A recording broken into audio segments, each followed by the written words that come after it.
this all grew out of my love of woodworking. I found that when I got involved in it, that I'm a bit of a dilettante. I just jump from one thing to another. I'm never satisfied with doing one thing. As soon as I reach something that I think is a major milestone of skill, I say, well, I've done that, and I go off to something else. That's quite true of this table here. I was going to make a cherry and maple table, but I decided that I needed to do a prototype in Douglas fir, and when I did this prototype in Douglas fir, I liked it so much that I never made the cherry and maple table. And that's the way I am. I just moved on to something else. I finally bought a lathe and took up wood turning. Wood turning has always been something that I've enjoyed. This is a piece that I had made, custom made, when I was teaching English in Iran. It's a water pipe, and it's beautiful Persian maple. And it was made on a kind of a trundle lathe, a human-powered lathe, and it has a skill level that is far beyond anything that I will ever achieve. So I've bought the lathe and started to make things. One of the first things I started to make was pens. You can get various little bits of wood and turn them to fit these pen kits.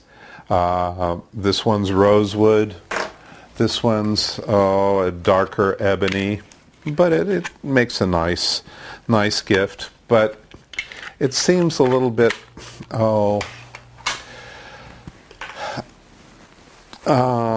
doing these kits like I'm doing a hobby and not really doing anything creative. And also the same thing is true of these salt and pepper grinders. These are made of zebra wood, and they're very nice, and I found that I really love ground salt. I've probably added a lot of salt to my diet because it tastes so good, and ground pepper is also just wonderful. But again, doing a kit, and once you've done it, I just want to move on to something else again.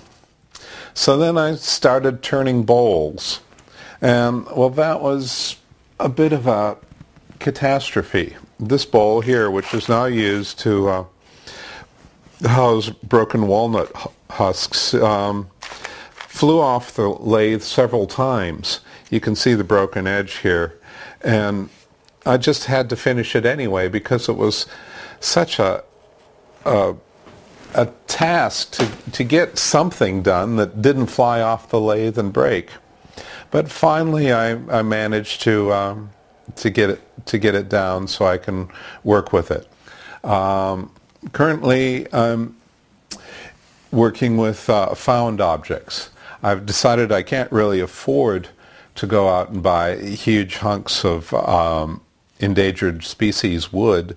So this is from a branch from a live oak tree that fell in a neighbor's backyard, and I put it on the lathe. And this has got a natural edge to it, and only flew off the chuck about once without major damage, so I was able to finally get this done. So some of my future projects in wood turning, I'm going to explore an area called segmented turning. So instead of making something out of one huge piece of wood, I'm going to glue several pieces of wood together and cut it from there. And then you get rid of the end grain problem, which is always difficult to smooth, and you get different patterns, and you're allowed to leave spaces in there, and it's a very interesting system, and I'm inching towards that as we speak.